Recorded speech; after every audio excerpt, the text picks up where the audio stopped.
Shalom. Selamat sore wanita-wanitanya Tuhan Yesus. Ada sukacita hari ini?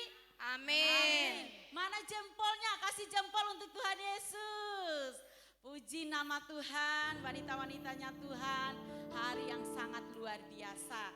Kita ada lagi di ibadah WBI pada sore hari ini. Dan hari ini adalah hari yang spesial.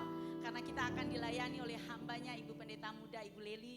Kami ucapkan selamat datang, selamat melayani, Tuhan Yesus memberkati. Saya persilakan wanita-wanitanya Tuhan untuk berdiri. Dan kita akan menyapa samping kiri kanan kita. Kita katakan bahwa Anda adalah wanitanya Tuhan. Boleh? Yes. Haleluya, Tuhan kita dahsyat. Haleluya. Baik, beri kemuliaan, bertepuk tangan untuk kemuliaan nama Tuhan. Katakan haleluya. Haleluya. Haleluya. Siap berjoget untuk Tuhan Yesus? Amin. Oke, jempolnya diangkat. Ayo, ada satu sobatku. Iya, mana jempolnya?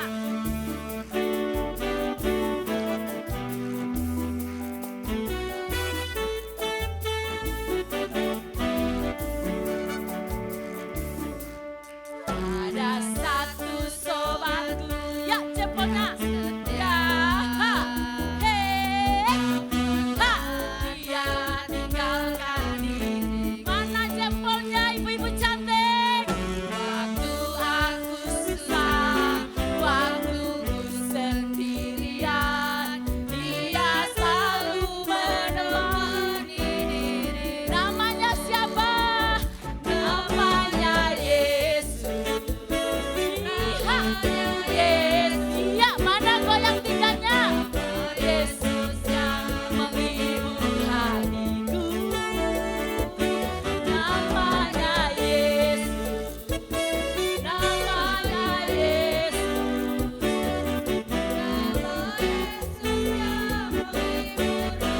Ulangi lebih semangat lagi, minta jempolnya. Ada satu sobatku yang seputar. Tak pernah dia tinggalkan diriku. Di saat aku susah, waktu ku sendirian, dia selalu menemani diri. Iya, namanya siapa? Putar jempolnya. Namanya Yesus. Namanya Yesus.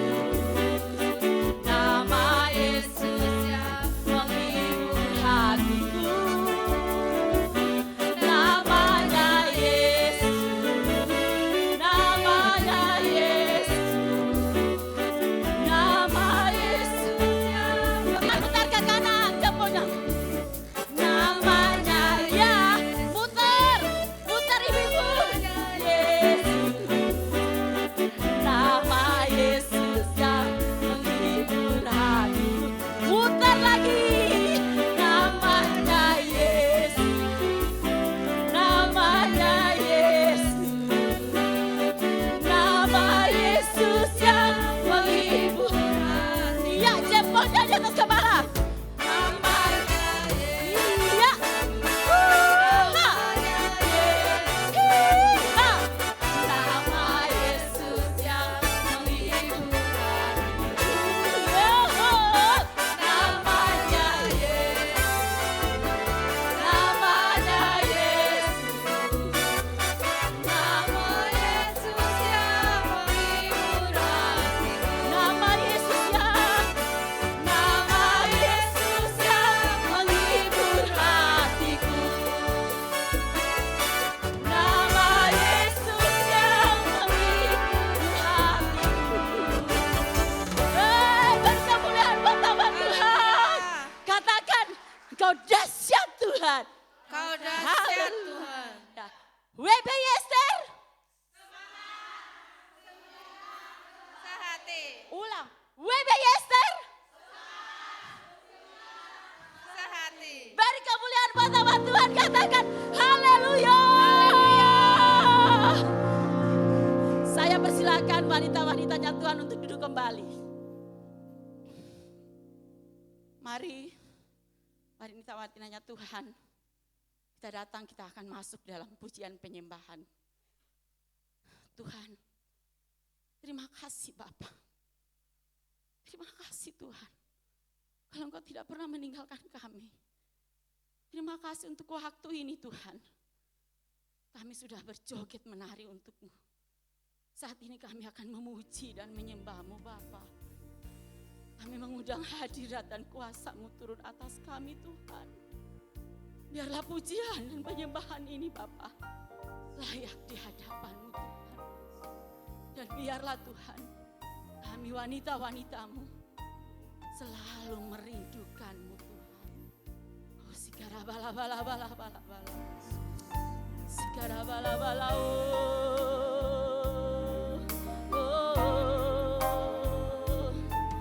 kami menyembah, terima kasih, haleluya. Kami menyembah, sikara bala bala, laba laba laba la. Engkau dahsyat,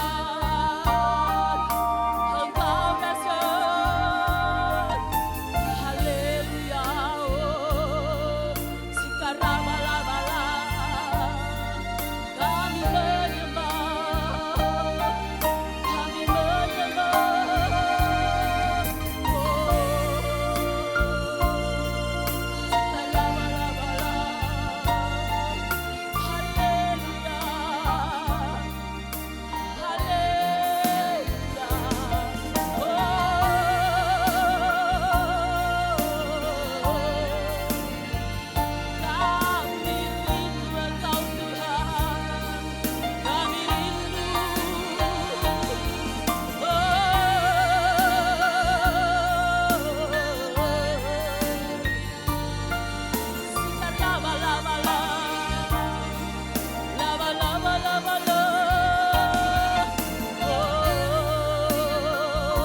kami Bapa, wanita-wanitamu Tuhan. Kami butuh Roh-Mu Bapa. Haleluya. Sikarabala-bala. Terima kasih. Terima kasih. Haleluya.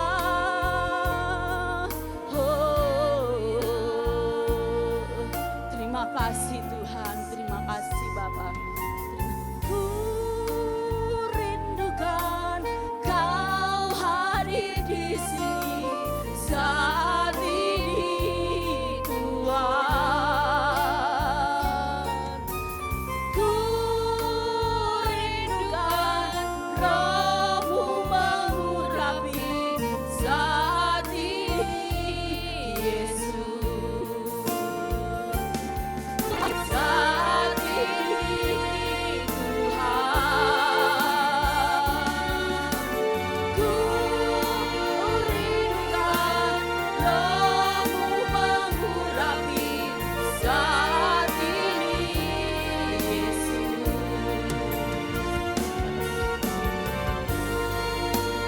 Rindukan Kau hadir di sini saat ini Tuhan. Ku rindukan Roh-Mu mengurapi saat ini Yesus. Ku rindukan Kau hadir di sini saat ini Tuhan. Ku rindukan Roh-Mu mengurapi saat ini Yesus. Sekali lagi dengan segenap hati. Ku rindukan Kau hadir di sini saat ini Tuhan.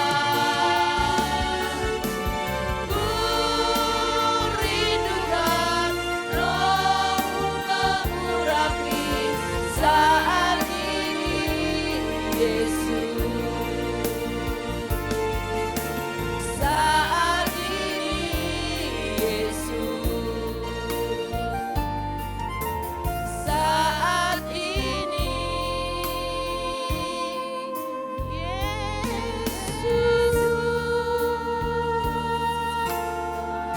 Haleluya.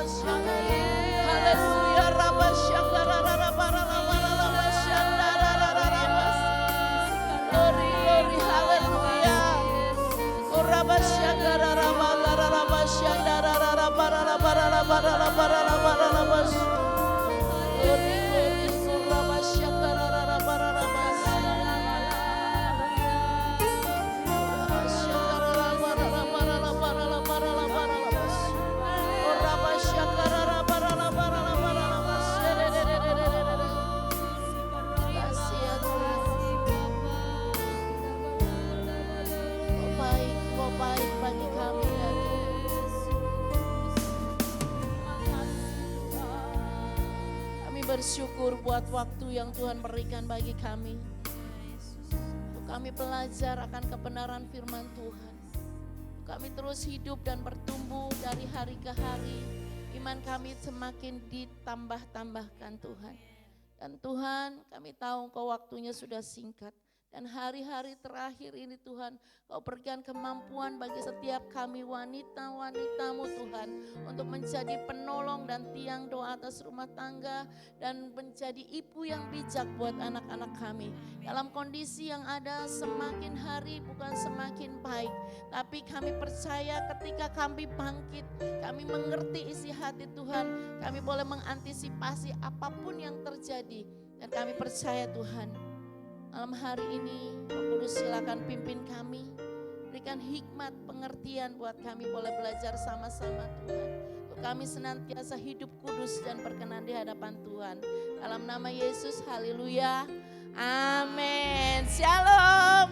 Shalom. Shalom. Saya lihat ibu-ibu cantik dan luar biasa. Semangat.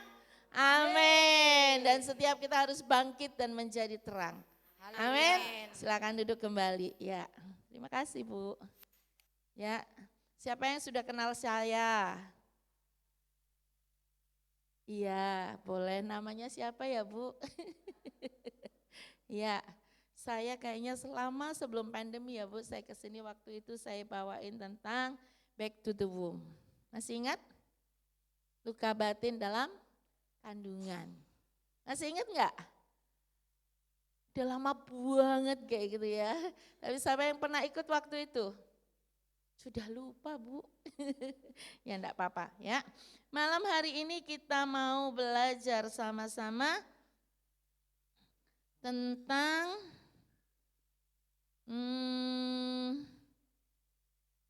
siapa yang tahu temanya hari ini? Ntar saya buka PowerPoint-nya ya. Siapa tentang apa? Bahaya pornografi. Pornografi menurut ibu-ibu bahaya enggak sih? Bahayanya sampai seberapa besar?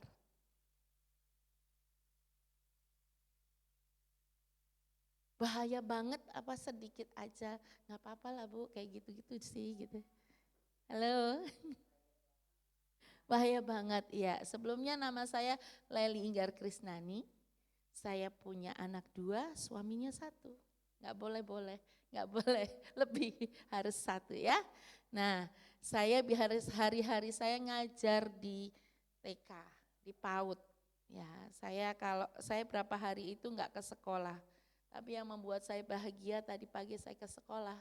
Begitu saya ke sekolah, murid-murid saya langsung peluk saya. Waduh, itu nggak bisa dibeli dengan apapun. Dia bilang, Miss kemana aja nggak datang kayak gitu toh. Saya bilang ya Miss lagi pelayanan kayak gitu. Jadi kecil-kecil murid saya itu paling kecil 18 bulan. Namanya Ovade, itu jadi idola kakak-kakaknya. Semua sampai bilang gini, Mami aku bikinin adik kayak dia. Ya, sebenarnya pornografi itu kalau menurut ibu-ibu, pornografi itu apa sih? Yuk, supaya saya enggak sendirian, supaya saya enggak ngantuk. Yuk kita belajar sama-sama ya. Menurut ibu-ibu pornografi itu apa ya? Ayo siapa yang tahu? Yang kita bayangkan nih, yang ada di benak kita pornografi itu apa? Gak apa-apa kok, gak ada yang salah, gak ada yang benar kok. Kita belajar sama-sama, yuk. Bu, apa sih pornografi itu, yang dimaksud pornografi itu apa gitu? Menurut yang ada di pikiran ketika saya bilang pornografi, apa yang muncul di pikiran kita? Gak apa-apa, gak usah malu-malu, memang berbicara tentang pornografi itu orang malu-malu untuk bicara. Saya satu hari saya diminta sama teman saya, jadi saya kan biasa juga ngajar di kelas pendidikan karakter. Jadi ada kelas online dan kelas offline. Kenapa saya bergabung di pendidikan karakter, saya juga di professional counselor. Jadi sertifikasi untuk professional counselor. Background saya psikologi dan sarjana pendidikan. Jadi saya punya kelompok yang namanya itu di pendidikan karakter. Jadi kami teman-teman itu banyak psikolog di situ. Dan hari-hari ini siapa yang pernah lihat di YouTube ada anak 8 tahun memperkosa anak 6 tahun. Dan gak cuma 1 tapi 3.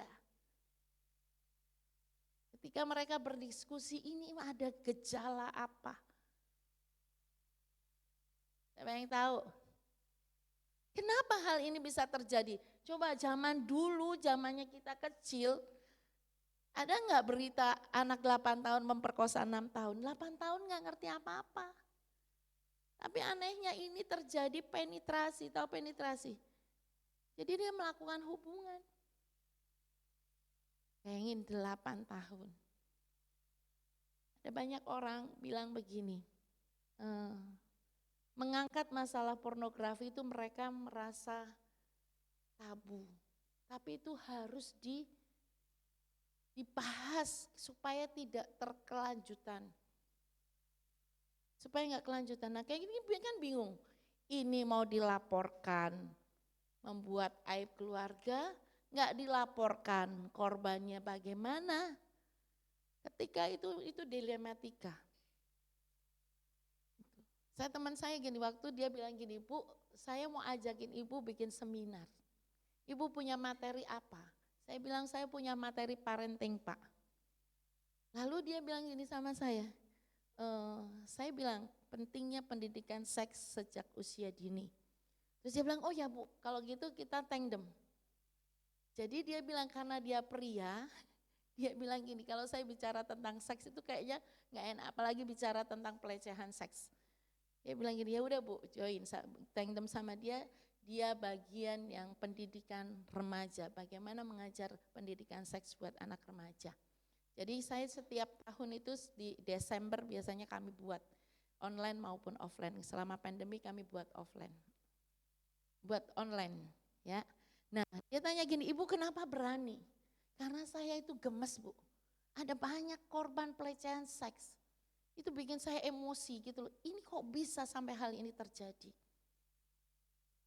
Nah oleh karena itu kenapa WBI perlu tahu supaya ibu-ibu bisa mengantisipasi. Ya, karena sedang dicanangkan juga gereja ramah anak, sekolah ramah anak. Dan saya sama Pak Ratman juga di Satgas Mekar, melindungi keluarga dan anak. Masalah keluarga itu ternyata kompleks. Ya. Dan kalau di BPD saya timnya Pak Tony di bagian pembinaan keluarga. Ternyata membina keluarga itu enggak cuman, Bu, saya masalahnya bukan enggak cuman masalah berantem suami istri, masalah uang, masalah perselingkuhan. Saya bilang begini sama teman saya mending melayani orang yang kesurupan. Ditengking saya tanya keluar selesai. Tapi kalau berurusan dengan perzinahan itu masalah hati. Itu paling repot. Kenapa? Karena dosanya nikmat. Paling repot itu kalau menyelesaikan orang, melepaskan orang dari dosa yang nikmat. Harus dari dirinya sendiri dan harus ada kemauan dan harus Roh Kudus berdaulat penuh atas hidupnya. Ya, kenapa pornografi ini perlu setiap kita tahu. Gak ada orang yang luput dalam dosa. Ketika saya mendengar bahwa ada anak diperkosa, saya gak habis pikir. Teman-teman bilang ini gejala apa? Tapi satu hal tahu bahwa ini adalah peperangan rohani. Jadi Bapak Ibu-ibu di sini perangi, doakan Tuhan, minta cover buat anak-anak. Kenapa sekarang pengaruh apa menurut ibu-ibu? HP.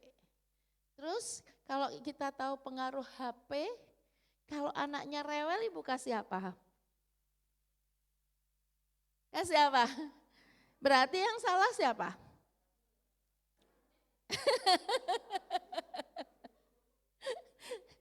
Saya pernah layani anak kecanduan HP, Bu.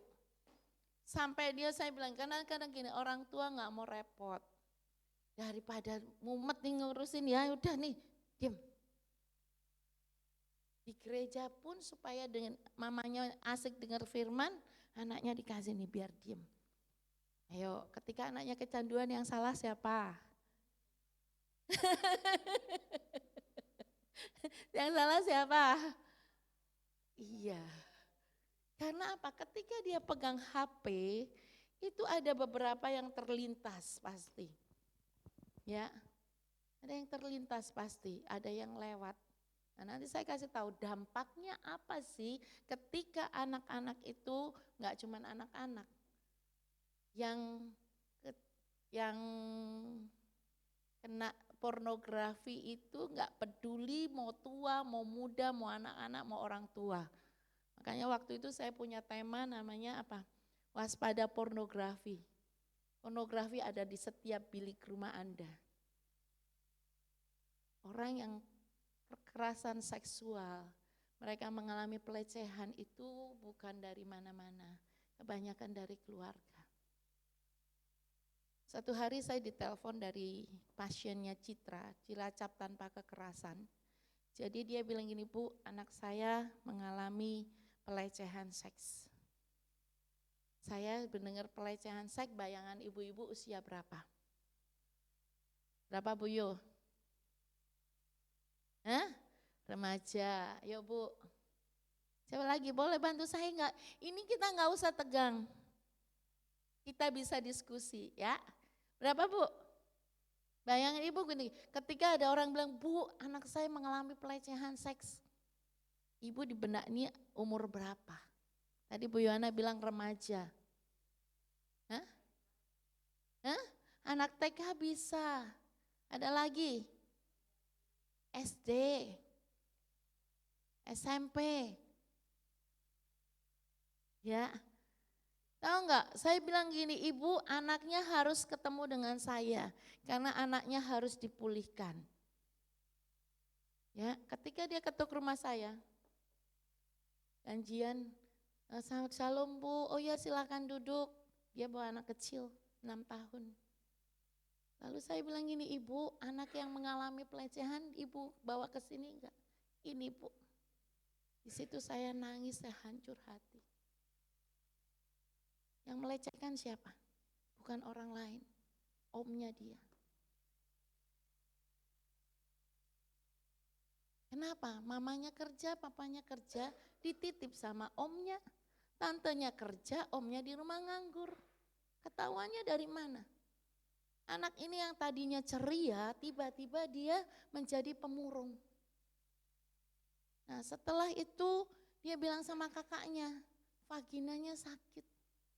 Lalu divisum, ternyata alat vaginanya mengalami kerusakan, robek. Dan itu enggak ketahuan beberapa kali. Dan setelah dilakukan seperti itu, anak ini dibawa renang, jadi enggak ada bercak darahnya. Karena berenang kan celananya enggak ada darahnya. Bayangin, kalau mau marah ya saya paling marah. Makanya ketika di perlindungan anak, saya paling gak tahan kalau ada anak dilecehkan. Bukan cuma itu, ketika di sekolah dibully, itu membawa dampak yang besar buat anak itu. Oleh karena itu kita sebagai ibu harus bijak, ingi anak-anak kita. Kalau hal itu sudah terjadi, apa yang harus dilakukan? Ya jangan disalahkan, dia korban. Dan kebanyakan mereka yang mengalami pelecehan seksual di usia dini, itu mereka besarnya mereka seks itu menjadi satu yang biasa. Makanya kita sering temu anak-anak yang SMA, SMA itu sudah mulai dibawa sama om-om.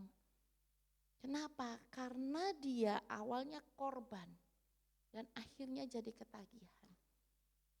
Dan ada luka dan ada dendam. Waktu saya ikut seminar di Jakarta di KPAI Perlindungan Anak, saya sampai nggak tahan apa? Jantungnya deg-degan, kasusnya begitu di luar nalar. Sampai saya bilang nggak tahan, sampai saya keluar karena pusing karena kasusnya terlalu berat. Ya, oke lanjut, saya akan bahas ke depan. Nah kita lihat tentang pornografi ya. 2 Petrus 2 ayat 14. Maka mereka penuh dengan nafsu zina dan mereka tidak pernah jemu berbuat dosa. Mereka memikat orang-orang yang lemah, hati mereka telah terlatih dalam keserakahan.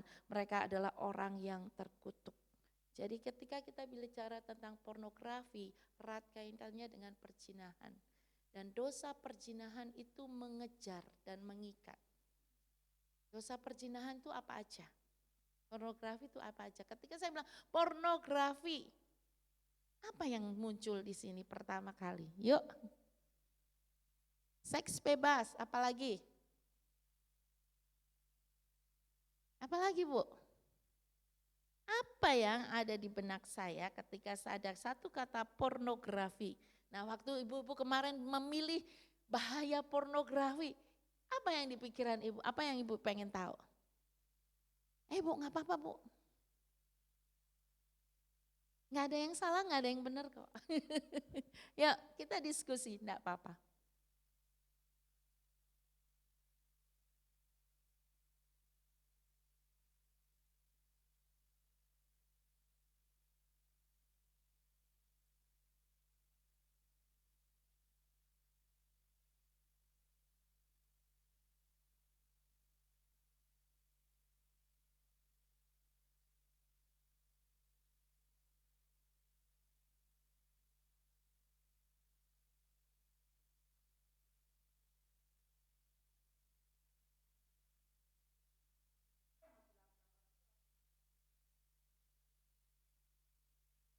Oke, good. Nanti kita jawab ya.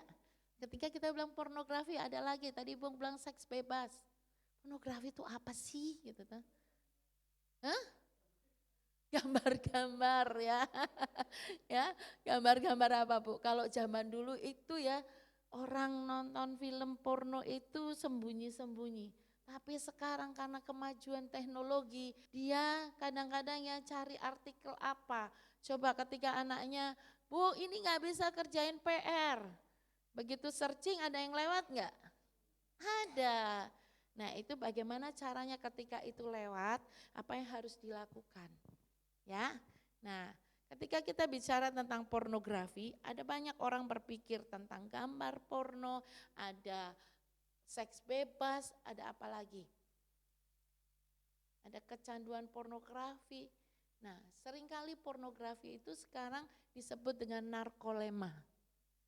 Narkolema itu narkotika lewat mata.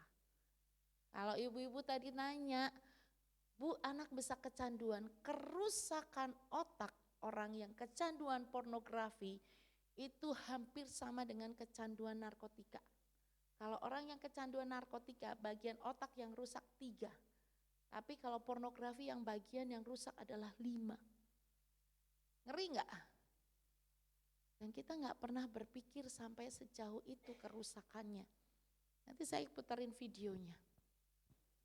Yang kena virus ini enggak cuma orang dewasa, anak-anak. Ya, pernah satu hari saya ada orang konseling, suami istri mau berantem sudah mau cerai. Yang istrinya bilang gini di HP gini, iya Bu sekarang ya dia tontonannya film porno. Ibunya bilang gini, bapaknya bilang enggak, aku enggak pernah, demi Tuhan aku enggak pernah. Mereka ribut sampai mereka mau cerai. Akhirnya saya cuma dengar kayak gitu, saya bilang gini, yang pegang HP ini selain bapak dan ibu siapa?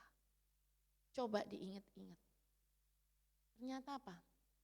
Anaknya kelas 4 SD. Begitu tahu mereka langsung diam. Saya bilang coba di recheck, story-nya bisa muncul kan? Nah di situ. Nah mamanya buka handphonenya, papanya bilang ini papa sekarang nontonnya kayak gini. Marah-marah dan gak jelas. Pasti ini ada yang gak bener lah kayak gini-gini. Sampai pikirannya berkembang dan lain sebagainya mau cerai. Dia bilang coba cek. Tenang dulu kita cari akar masalahnya. Ternyata anaknya yang kelas 4 SD. Saya bilang tujuannya dikasih HP untuk apa? Kalau les nanti minta dijemput dan lain sebagainya. Saya bilang kalau cuma tujuannya itu nggak usah dibikin handphone yang canggih, yang celiring aja kan bilang, ma jemput. Ya kan? Nah akhirnya ya kan nggak mau nggak apa-apa, tujuannya apa? Jemput, kan handphone celiring bisa telepon, ma jemput ya. Ma pulangnya telat, nah kan cuma bisa telepon. Ya, nah kalau anak sekarang handphonenya canggih-canggih. Jangan salah nanti berikutnya saya akan bagikan tentang dampak kecanduan game online. Dampak kecanduan HP. Ada videonya anak yang main HP sama enggak. Ada anak dua anak kembar. Usianya sama, yang satu main tradisional. Menggambar, melipat kertas, yang satu main HP. Ketika dites, tesnya mudah. Coba kamu hitung mundur dari 10 sampai 1. Yang main tradisional dia bilang 10, 9, 8, 7. Tapi yang dia pegang HP dia gini, 10, 9,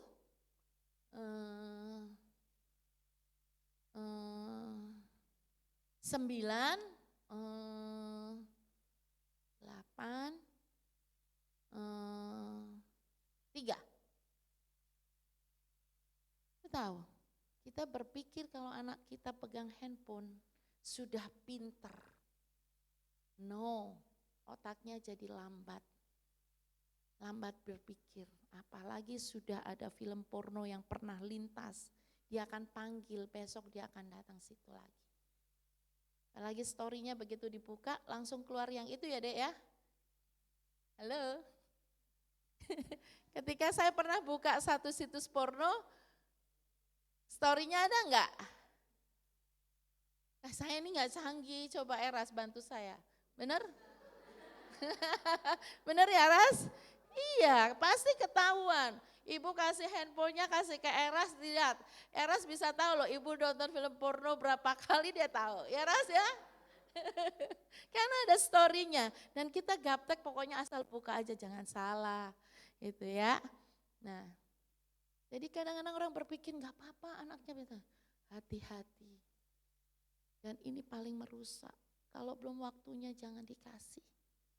Bu repot, ini Bu ada pesanan catering, anaknya ribut aja udah dia duduk diam.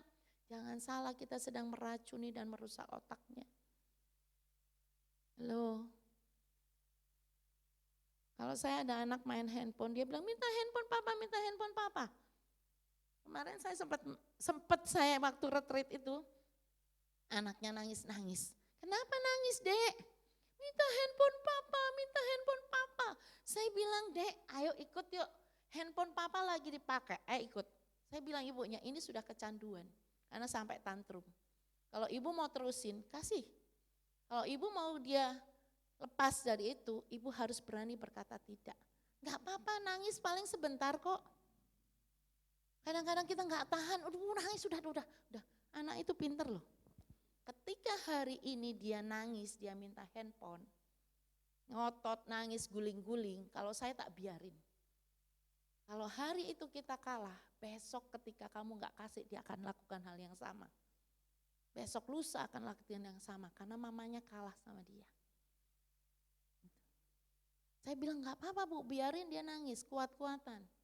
Tak gendong sama saya, tak ajak jalan-jalan. Saya bilang kalau kamu mau ke Bunda, kamu gak nangis, sepakat dulu. Dan gak main handphone, karena kita mau ibadah. Gitu. Tapi kan aku anak masih kecil Tante, justru kamu masih kecil gak boleh pegang handphone. Aku kan masih kecil, kan aku boleh pegang handphone. Siapa bilang gak boleh? Gitu. Ya ini kan berarti pola pikirnya sudah ada yang ngasih tahu, kamu masih kecil enggak apa-apa. Itu salah, justru masih kecil enggak boleh. Itu karena ada waktunya anak pegang handphone. Dia bilang lagi orang tua gini, jangan pegang handphone. Mamanya WA. Lah itu mama pegang handphone. Mama ini ada bisnis online. Ayo. Itu kalau kita bilang anak enggak boleh pegang handphone, kita juga tetap gak pegang handphone. Ada waktunya ketika anak itu sudah main yang lain, kita bilang mama mau kerja dulu ya, mama kerjanya pakai ini.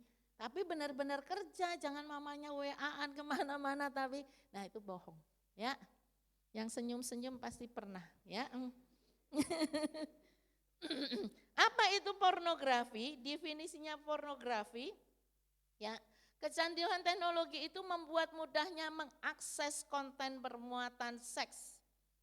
Ya, dan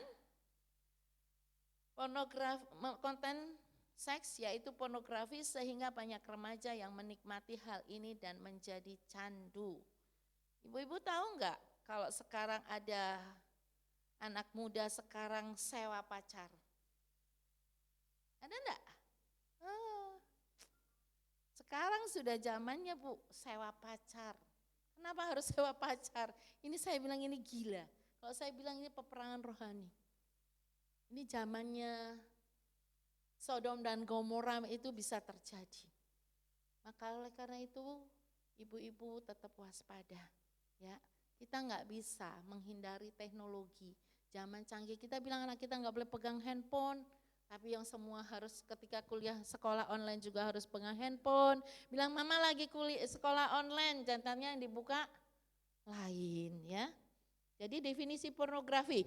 Pornografi itu dari bahasa Yunani ya. Yang dari asal katanya pornografia secara harafiah tulisan tentang atau gambar tentang pelacur atau wanita adalah penggambaran tubuh manusia atau perilaku seksual manusia secara terbuka dan eksplisit dengan tujuan membangkitkan birahi atau gairah seksual. Definisi pornografi yang kedua adalah menurut Undang-Undang 44 nomor 2008 tentang pornografi adalah gambar, sketsa, ilustrasi, foto, tulisan, suara, bunyi, gambar, bergerak, animasi kartun, percakapan gerak tubuh atau bentuk pesan, lainnya melalui berbagai bentuk media komunikasi dan atau pertunjukan di muka umum yang memuat kecabulan dan eksploitasi seksual yang melanggar norma kesusilaan dalam masyarakat. Ya, kemudian ada istilah tadi yang saya katakan adalah narkolema. Kenapa dikatakan narkolema? Karena orang bisa kecanduan seperti narkoba, narkotika lewat mata. Ya, narkolema atau pornografi yang kita lihat baik melalui gambar, alur cerita, foto maupun video yang melanggar norma-norma kesusilaan. Disebut narkotika lewat mata karena pornografi membuat orang itu kecanduan seperti dampak menggunakan narkotika, narkoba dan memiliki dampak yang buruk bagi kesehatan mental serta kerusakan bagian otak. Bagian otak mana yang rusak? Prefrontal cortex. Ya, bagian depan ini yang rusak.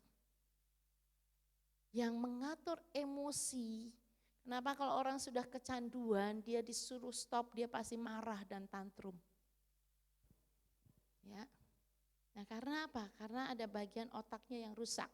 Nah, menurut fakta survei dari Google, ada 68 juta orang per hari itu searching tentang segala sesuatu yang berkaitan dengan pornografi. Dan artinya apa? Banyak orang yang tertarik dengan konten pornografi. Apalagi mereka yang gak takut Tuhan. Itu kayaknya biasa. Ada banyak penipuan yang dikatakan oleh iblis. Bahwa free sex itu membawa kebahagiaan. Itu setan.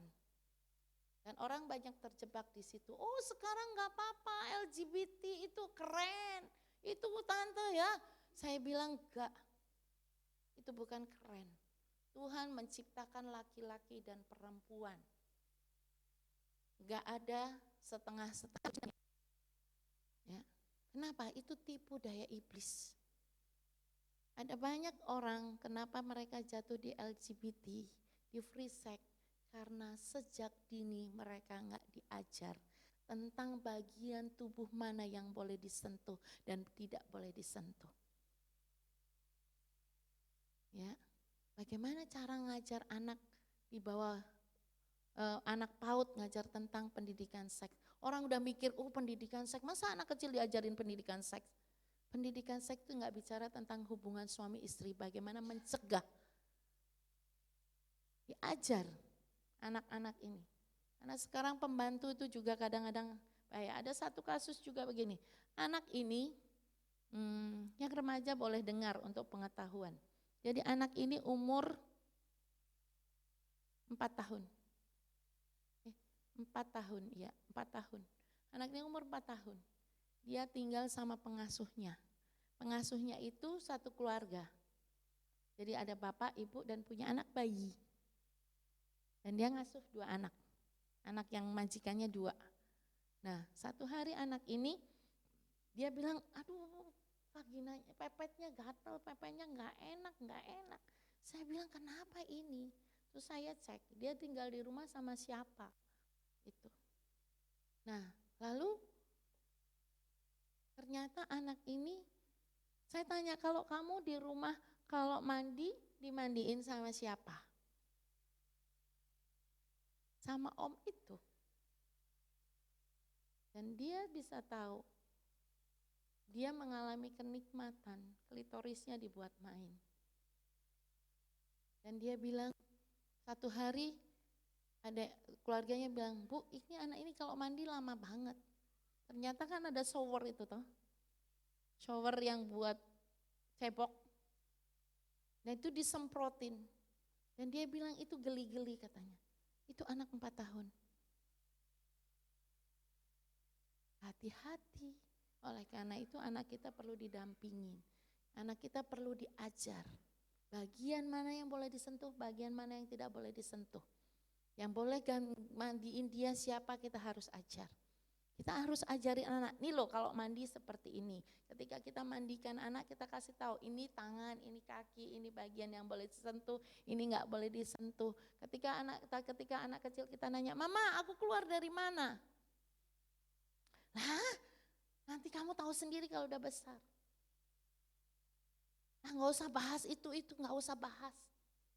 Kamu masih kecil, itu salah. Kita justru harus kasih tahu yang benar.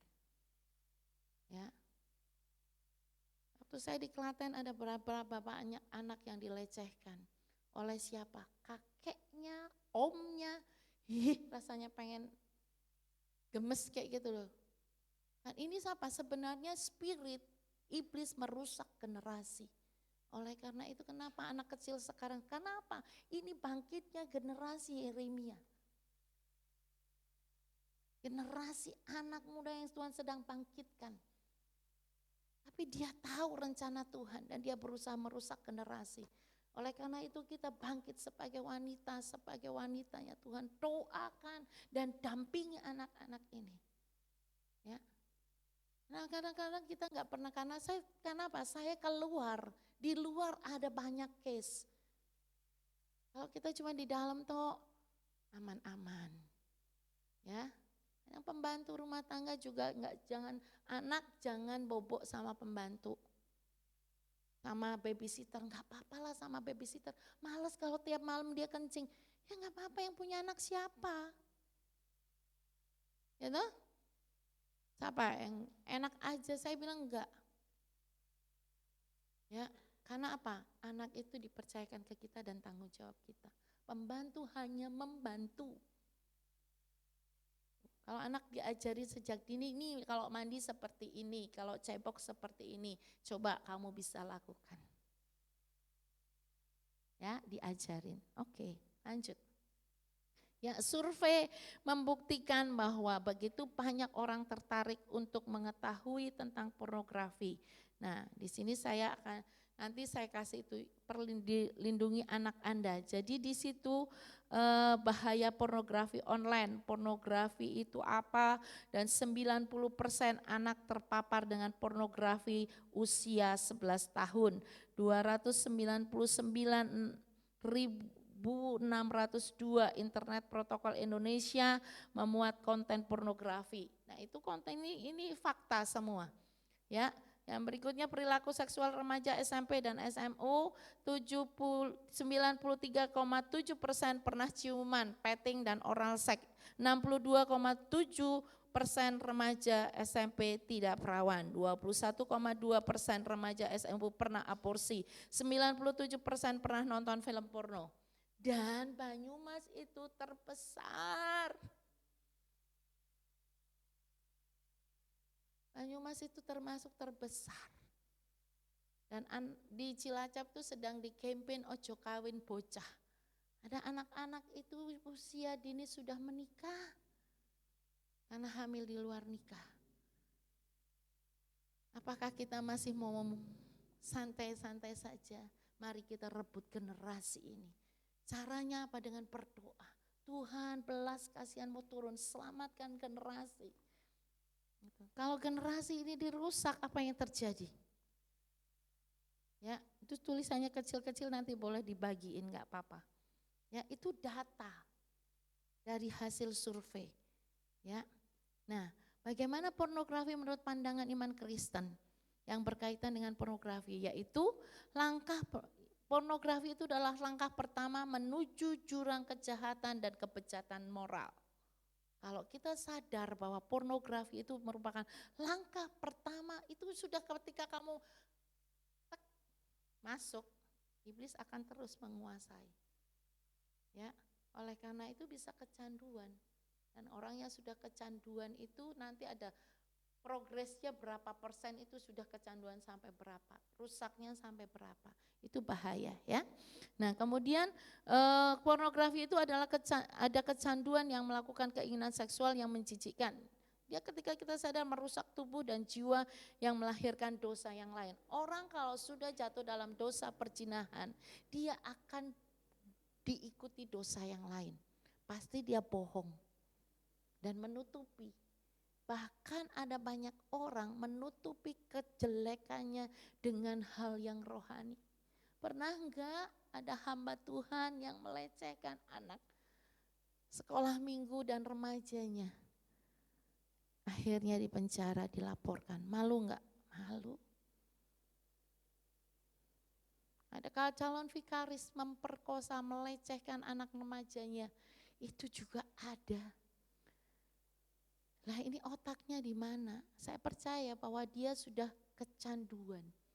Dan kalau tidak melakukan itu dia korbannya banyak. Nah orang yang seperti itu pasti ada luka yang harus dipulihkan.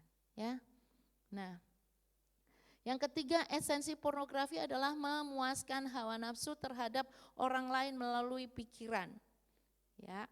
Yang menjurus ke perzinahan. Kebiasaan pornografi menjadi pornografi kalau sudah menjadi kebiasaan dan itu akan berakar, dan semakin berakar dia semakin jatuh dalam dosa yang lain dan semakin jauh dari Tuhan. Biasanya orang yang sudah kecanduan pornografi dia takut untuk ke gereja. Dia mulai menjauhkan diri dari Tuhan, udah gak bisa berdoa. Kenapa? Karena otaknya yang dipikir udah ngeres, gimana bisa berdoa. Ya kalau udah kecanduan apa yang harus dilakukan? Harus mengalami pemulihan, harus dilayani yang namanya pelepasan. Bisa jadi orang yang terikat dengan pornografi, ada kutuk yang diturunkan. Nah kutuknya harus diputuskan. Ya. Karena roh perzinahan itu mengejar itu. Kalau di atasnya ada yang terlibat dengan okultisme, pasti jatuh dalam dosa perzinahan. Termasuk orang yang berselingkuh itu ada kutuknya dan itu harus diputuskan. Ya, gitu. Kita nggak tahu, tapi kadang-kadang ada bilang gini, Bu saya nggak pengen, tapi kenapa saya jatuh di situ? Nah dicek ada kutuk keturunan karena dosa perzinahan itu mengejar. Dan kita kunci, kalau mengatasi dosa perzinahan yang lain boleh kita lawan. Tapi dosa perzinahan itu kita harus lari. Contohnya Yusuf dan Daud bedanya apa? Ketika Yusuf diganggu, digoda oleh tante Potifar, apa yang dia lakukan? Hah? Kalau Yusuf lari, kalau Daud malah mendekat, dia nikmati, wow tubuhnya keren. Ya, iblis tuh gak suruh stop, dia bilang coba kamu lagi. Ya, akhirnya setelah dia menikmati, dia tahu jatuh dalam dosa, dia buat dosa lagi. Dia mau bunuh supaya gak ketahuan jejaknya. Nah orang yang sudah jatuh di situ pasti dia akan bohong. Dan dia akan lakukan segala cara untuk menutupi dosanya. Tapi Tuhan tahu apa yang dia lakukan. Kalau jatuh dalam dosa, apa yang harus dilakukan? Datang pada Tuhan, Tuhan ampuni aku. Dosa itu merusak hubungan kita dengan Tuhan. Ya, kalau orang berdosa, makanya tinggalkan. Jika kamu punya dosa itu nggak cuma perzinahan. Saya nggak bisa mengampuni itu juga berdosa, nggak bisa bangun mezbah, bohong itu. Doanya paling cuma formalitas doang, ya. Nah, orang yang jatuh dalam dosa pornografi, dosa perzinahan, pasti dia akan jauh dari Tuhan dan mulai menarik diri. Kalaupun dia ada, dia menutupi pakai topeng, seolah-olah orang nggak tahu bahwa dia adalah orang yang luar biasa. Itu, ya. Nah, lanjut. Jadi bahaya pornografi itu akan mengakibatkan kecanduan. Dampak dari pornografi adalah, nah pornografi itu menjadi ajang promosi dan praktek seks yang menyimpang. Ya, melalui pornografi termasuk LGBT, pelecehan, perkosaan, kekerasan dan lain sebagainya. Dan hati-hati, ibu-ibu tuh paling seneng ya kalau anak kecil dikasih baju seksi terus di-upload. Itu makanan empuk predator seks. Ya. Jangan bangga anaknya di-upload di Facebook, di media sosial dengan seksi-seksi. Itu sasaran empuk predator seks. Predator seks itu bapak-bapak yang suka anak-anak kecil. Nah, satu hari saya ikut seminar di Bogor. Jadi ada anak-anak ini ditangkapi oleh predator seks. Nah, ada satu anak yang lari ketemu dengan seorang misionaris. Ya, waktu dia lari dia ketakutan, dia takut. Akhirnya dari anaknya tersingkap bahwa di situ ada tempat di mana anak-anak kecil taruh di kayak di kaca, di akuarium, mereka diajarin joget erotis dan dibawa orang pilih dia. Gila enggak? Itu zaman sudah edan. Oleh karena itu kita tetap harus berdoa. Yang kita lakukan berdoa. Kedua, harus dampingi anak. Ketika anak tanya tentang seks, tentunya dengan usia sesuai usianya. Kalau anak PAUD pasti nanyanya, mama aku keluarnya dari mana? Mama kok aku enggak sama dia. Dia cowok, dia cewek. Kenapa cowok sama cewek beda? Jangan bohong, kasih tahu kebenarannya. Ya. Halo. Supaya dia tahu. Dan mulai anak kecil dikasih tahu, Dek, ini bagian yang enggak boleh disentuh ya. Ada lagunya juga, kalau anak PAUD nanti saya ajarin. Sentuhan boleh, sentuhan tidak boleh, kayak gitu. Yang tertutup baju dalam, kayak gitu. Itu enggak boleh disentuh. Yang boleh sentuh siapa? Nanti sesi berikutnya ya. Nah, seks itu merusak hubungan suami istri. Karena apa? Orang yang sudah kecanduan pornografi, ketika dia melakukan hubungan suami istri, ininya jalan. Yang dipikirkan siapa? Lady Di. Padahal ini sama Lely. Waduh, itu bahaya banget. Ya toh? Apa? Dia terus gini, orang yang sudah nonton pornografi pasti mintanya aneh-aneh, minta seperti yang di situ. Ya toh?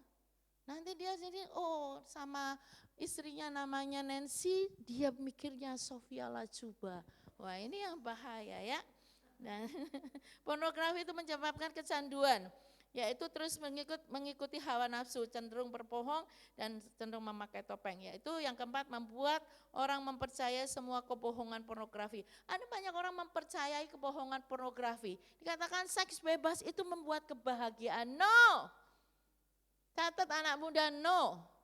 Katakan tidak terhadap dosa. Dan saya bilang anak muda enggak boleh pergi berduaan. Kalau mau ke kafe boleh, tapi rame-rame. Gitu. Pergilah ke tempat umum, jangan berdua. Enggak apa-apa, mamaku lagi pergi. Bahaya, itu ada setan lewat. Enggak ada orang yang kebal terhadap dosa. Ya. Dan ada kebohongan yang katakan bahwa penyimpangan seks itu hal yang biasa. Saya pernah satu hari layani anak. Saya kaget. Dia tanya, kamu sudah ciuman enggak? Anak remaja. Era sudah punya pacar? Belum ya. Pacar itu tujuannya menikah ya. Oke? Saya tanya, tante ini kuno. Kan saya bilang kalau pacaran jangan ciuman, nanti kamu jadi akhirnya petting, akhirnya kamu jatuh ke yang lain. Tante ini kuno, zaman sekarang kalau enggak ciuman itu ya idiot. Hah? Saya bilang itu salah, itu kebohongan. Saya bilang kamu harus hidup kudus. Itu kebohongan. Siapa yang bilang? Iya tante, teman-teman kosku bilang kayak gitu. Katanya kalau enggak ciuman pacaran idiot. Enggak apa-apa, lebih baik dibilang idiot kamu daripada kamu berdosa. Gitu. Itu coba pikirannya anak muda sekarang kayak gitu. Kalau enggak ciuman katanya idiot. Saya bilang enggak apa-apa, lebih baik idiot kata dia. Tapi saya enggak idiot di dalam Tuhan. Kayak gitu. Ngeri enggak? Ya. Di sini ada level orang yang Derajat orang yang ketergantungan terhadap pornografi. Level 1 apabila dalam 1 tahun terpapar 1 sampai 2 kali. Ya, nontonnya sekali setahun paling 1-2 kali gitu ya. Dengan paparan yang ringan. Level 2, ada levelnya loh kayak mie gacoan, level berapa? Ya, ada levelnya. Level 2 dalam 1 tahun terpapar 2 sampai 6 kali terpapar pornografi dengan fantasi yang ringan. Kemudian level 3 itu tiap bulan sudah terpapar pornografi dan sudah mulai ada rasa bersalah dalam hati. Nah, level 4 biasanya sudah mengganggu pekerjaan sehari-hari. Orang yang terpapar di level 4 biasanya dalam 1 bulan bisa melakukan beberapa kali mengakses situs pornografi. Yang level 5 hampir tiap minggu sudah terpapar pornografi dan sudah ada efek-efek gejala penurunan fungsi PVC. PVC itu prefrontal cortex, ya. Dan kerusakan otak seperti seorang yang berada di level 5 biasanya sudah tidak logis, mulai marah bila diperingati, tidak sabaran, tidak suka menyadari, tidak suka menyendiri atau mengunci diri, kemudian turunnya daya ingat dan konsentrasi kurang dan kurang berempati. Nah, lanjut yang level 6, hari-harinya sudah menonton pornografi. Bercandanya, gaya bicaranya semua dikaitkan dengan hal yang porno dan sudah mulai menimbulkan masalah dalam kehidupannya. Nah, itu bahaya, Dek. Ya, level 7 adalah orang yang berada di level 7 merasa putus asa jika tidak melihat pornografi dan konten-konten yang berbau pornografi. Ya, kita mau lihat filmnya. Boleh diputerin yang ya, ini dampaknya. Dampaknya apa? Kerusakannya seperti itu, merusak otak. Ya. Kalau dia sudah lewat, dia berimajinasi dan dia pengen melakukan. Biasanya orang yang kecanduan seperti itu. Ya. Yuk, kita mau lihat. Ini loh, kerusakannya di mana ya? Tahukah Anda, otak merupakan bagian tubuh yang paling penting bagi manusia? Sekarang angkat tangan Anda dan letakkan pada dahi. Tepat di situ, ada bagian otak yang paling istimewa. Bagian itu disebut prefrontal cortex atau disingkat PFC. Menurut peneliti otak Jordan Grafman, PFC ini hanya ada pada otak manusia, sehingga membedakan kita dengan binatang. Bagian ini diciptakan dan dirancang khusus oleh Tuhan supaya manusia mampu memilih dan memiliki etika. PFC berfungsi seperti pemimpin. Ia bertanggung jawab untuk berkonsentrasi, memahami benar dan salah, mengendalikan diri, menunda kepuasan, berpikir kritis, dan merencanakan masa depan. PFC adalah pusat pertimbangan dan pengambilan keputusan. PFC inilah yang membentuk kepribadian dan perilaku sosial. Sayangnya, PFC adalah bagian otak yang paling mudah mengalami kerusakan. Jika PFC rusak, maka kepribadian orang bisa berubah. Rusaknya PFC bisa disebabkan oleh benturan fisik, bisa juga oleh zat kimia, seperti narkotika, psikotropika, dan zat adiktif atau nafsa. Dan ternyata penyebab paling merusak juga pornografi, yang disebut narkolema, narkotika lewat mata. Bagaimana pornografi mempengaruhi otak dan pikiran kita? Adi, remaja 12 tahun, melihat gambar di TV yang menjurus ke porno. Awalnya, ia merasa kaget dan jijik. Ini karena sistem limbik di otak Adi menjadi aktif. Sistem limbik mengatur emosi juga keinginan makan, minum, dan berhubungan seksual. Sistem limbik ini kemudian mengaktifkan zat kimia otak bernama dopamin. Dopamin memberi rasa senang, penasaran, sekaligus kecanduan.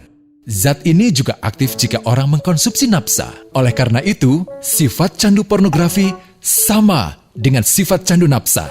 Otak akan mengingat apa yang membuat Adi senang dan bagaimana ia memperolehnya. Jika Adi mendapatkan pembinaan akhlak, etika yang baik, dan patuh pada norma sosial, dorongan melihat pornografi meskipun menyenangkan akan ia abaikan.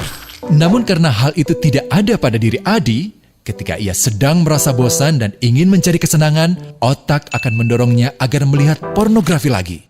Namun lama-lama, Adi bosan melihat jenis gambar yang sama dan butuh yang lebih porno untuk memicu rasa senang. Sekarang, dengan internet, pornografi menjadi jauh lebih mudah didapat. Pertama, Adi membuka internet dan tidak sengaja melihat gambar yang menjurus ke porno. Berikutnya, ia sengaja membuka lagi untuk melihat yang lebih porno. Awalnya melihat yang sedikit terbuka, lama-lama semuanya terbuka. Awalnya melihat 1 menit, lama-lama 1 jam. Adi mengalami kecanduan pornografi. Bagaimana kerusakan PFC akibat kecanduan pornografi? Secara alamiah, dopamin dialirkan dari sistem limbik ke PFC. Orang yang kecanduan pornografi akan mengalirkan dopamin secara berlebihan sehingga membanjiri PFC. PFC menjadi tidak aktif karena terendam dopamin. Semakin sering PFC tidak aktif, ia akan semakin mengerut dan fungsinya terganggu.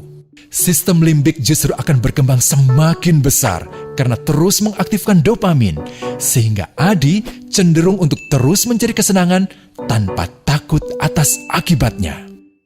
Jika tidak ditangani segera, Adi berpeluang besar menjadi pelanggan pornografi seumur hidup dan mengalami kerusakan otak di bagian PFC. Awalnya, ia akan kehilangan konsentrasi, penurunan kemampuan menimbang benar dan salah, serta berkurangnya kemampuan mengambil keputusan. Lama-lama, besar kemungkinan ia akan melakukan masturbasi, oral seks, hubungan seksual suka sama suka, dan mudah berganti-ganti pasangan seksual. Pernikahan dianggap tidak penting, pasangan dianggap hanya sebagai objek seksual semata, cenderung merendahkan derajat dan kehormatan lawan jenis. Selera hubungan seksualnya pun tidak sehat dan seenaknya, kasar sampai tega memperkosa.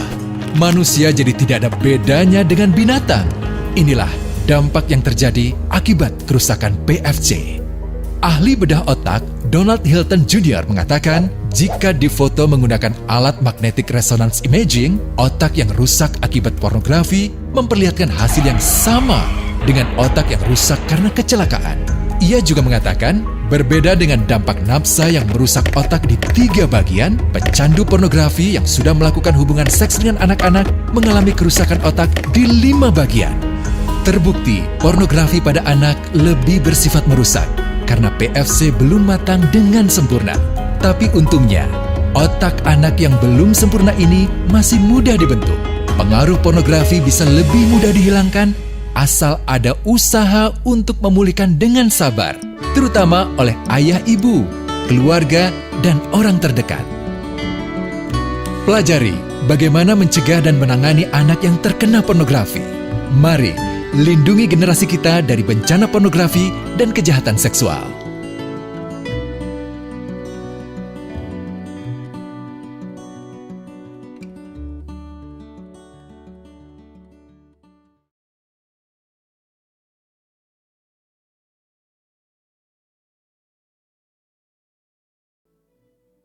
Sudah tahu kerusakannya? Yang bilang bukan saya loh, itu ahlinya. Ya, kita nggak berpikir bahwa oh kayaknya biasa aja. No, nggak biasa-biasa. Kalau itu dilakukan berulang-ulang orang akan jadi kecanduan. Kerusakannya tadi berapa? Kalau narkotika rusak otaknya berapa? 3 bagian. Kalau pornografi 5 bagian. Makanya orang yang udah kecanduan itu pikirnya udah nggak nalar. Bahkan ada kasus di perlindungan anak itu juga, jadi bapaknya memperkosa anaknya, kan sudah edan itu. Kalau orang dunia lihat ini edan dan kita juga edan, tapi apa yang harus kita lakukan? Ambil tindakan, kita berdiri di hadapan Tuhan. Tuhan selamatkan generasi ini Tuhan, supaya itu menurun. Dan saya kaget ketika saya kemarin lihat di data, Banyumas itu paling tinggi di Jawa Tengah. AIDS paling tinggi juga Cilacap nomor 2. Ada satu, waktu itu saya dapat info ada satu kelurahan, satu RT itu yang mengidap ada beberapa orang. Ngeri enggak? Oleh karena itu ayo kita bangkit yuk. Ya, kalau mereka sudah kecanduan apa yang harus dilakukan? Ya kita harus memberikan kayak tadi, ini diisi tapi kalau akhlaknya, nilai-nilai kebenaran firman Tuhan gak masuk,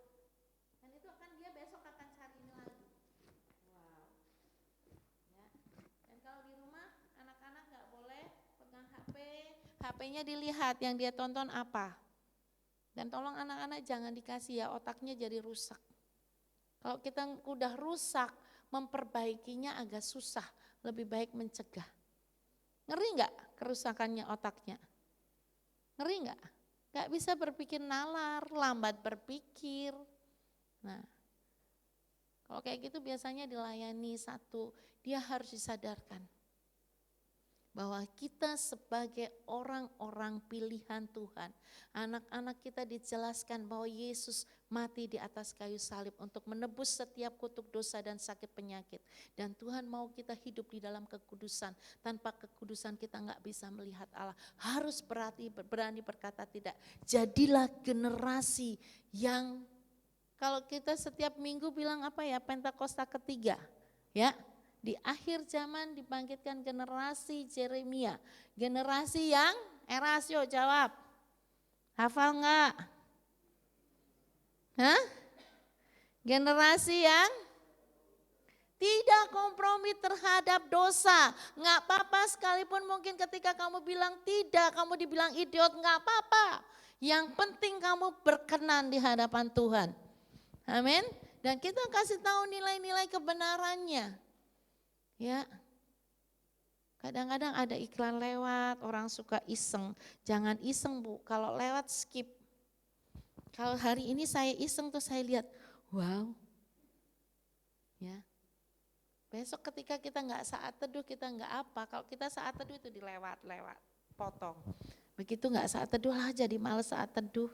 Begitu buka lagi mau buka Alkitab di HP. Oh lihat dulu lah sebentar. Nah itu jangan main-main. Iblis itu nggak akan kasih semua. Kasih umpannya sedikit-sedikit. Tahu-tahu kita sudah di tempat pembantaian. Ya, dia kasih sini jejaknya sedikit, kita ikutin sedikit, sedikit. Tahu-tahu kita sudah mau dipotong. Ya, itu kerjanya iblis. Dan oleh karena itu kita jangan tertipu oleh hal itu. Ya. Nah, ada banyak orang yang menyebabkan kecanduan. Pencegahannya pertama jangan mulai. Nah, artinya jangan mulai itu jangan mulai. Karena kita iseng ya tadi itu kita masuk jerat iblis ya.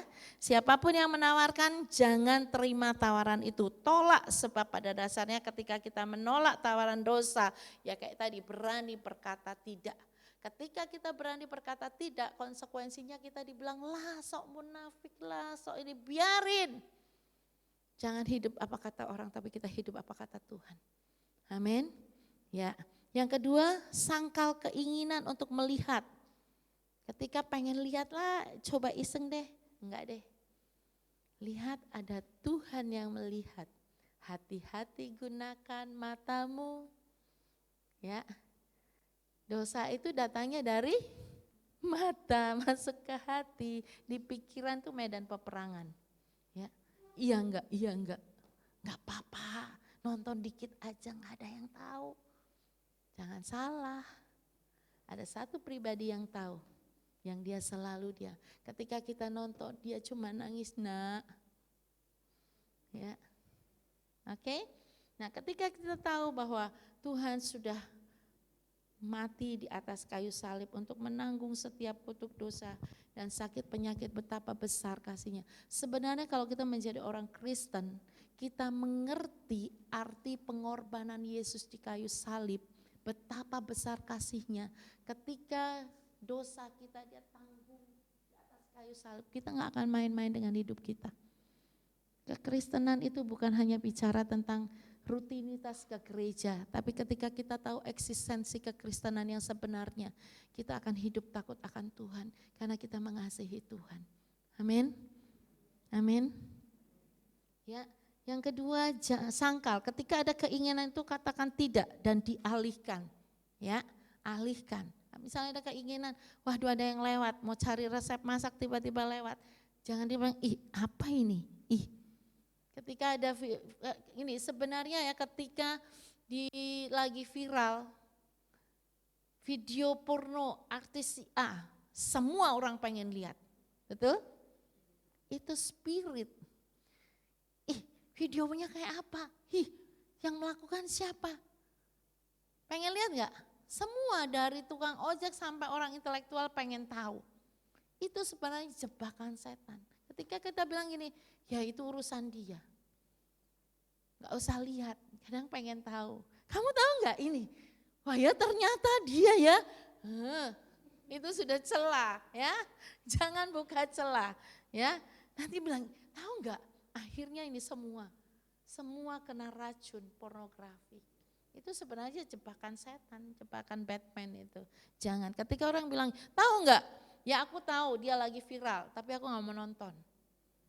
Ya, nah sedang dikena virus itu sebenarnya semua jadi pengen tahu. Ketika kita lihat itu masuk nggak di sini? Mengganggu nggak? Mengganggu lah. Ya, terutama yang pria, kalau lihat cewek yang lagi, aduh, ya stop. Katakan tidak, disangkali. Dan yang ketiga, jika kita sudah terlibat dan terikat, kayak tadi Ibu katakan, akui masalah itu pertama kepada Tuhan. Tuhan ampuni saya. Saya mau buang segala pikiran yang pernah masuk dalam mengganggu pikiran saya. Semua memori dan semua keterikatan aku putuskan dalam nama Yesus. Ya, harus diakui. Tuhan ini aku berdosa. Dan kalau sudah diakui bertobat. Jangan ulangi lagi. Kan iblis itu kan iblis, lawanlah iblis maka dia akan lari daripadamu.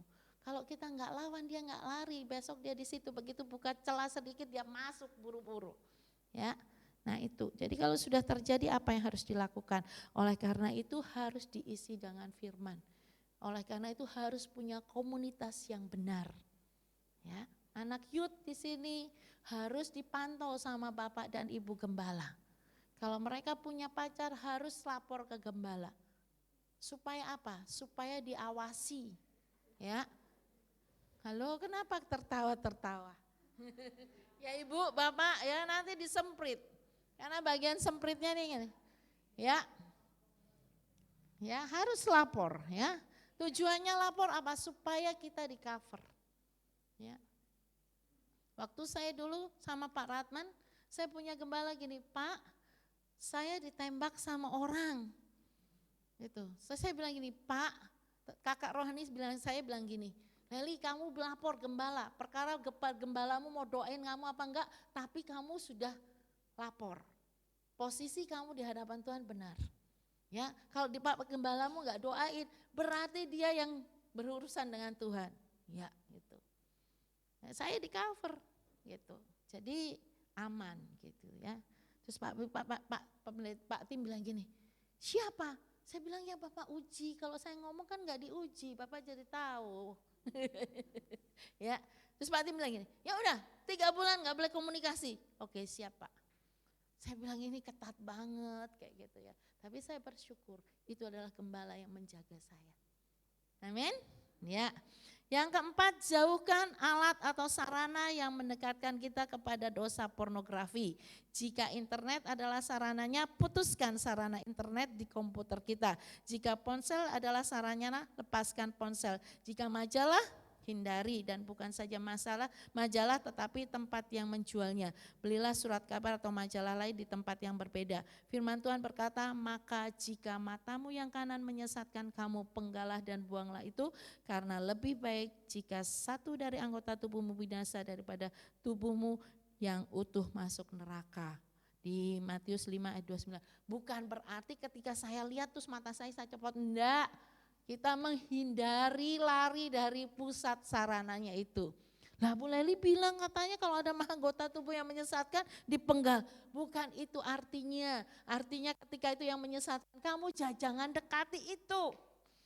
Halo, ya sepakat? Iya, amin. Ya, oke mungkin saya tidak berlama. Di sini terakhir kesimpulannya adalah berbahagialah orang yang suci hatinya karena mereka akan melihat Allah. Di Matius 5 ayat 8, pornografi itu mencemarkan hati dan membutakan mata sehingga kita tidak bisa lagi melihat Allah. Orang yang kecanduan pasti jelas gak bisa melihat Allah.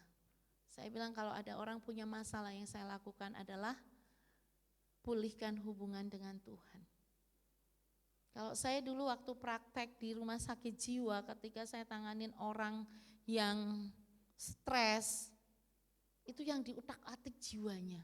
Besok juga akan kembali lagi. Kalau di Indonesia itu orang biasanya kalau udah kayak gitu bawa ke rumah sakit jiwa. Saya pernah tanganin ya orang stres berat. Suaminya bilang gini, Bu, saya bawa rumah sakit jiwa, saya bawa ke Banyumas. Saya bilang, Bapak, ini tarafnya belum sampai situ. Kalau Bapak percaya, ya kita sepakat sama-sama.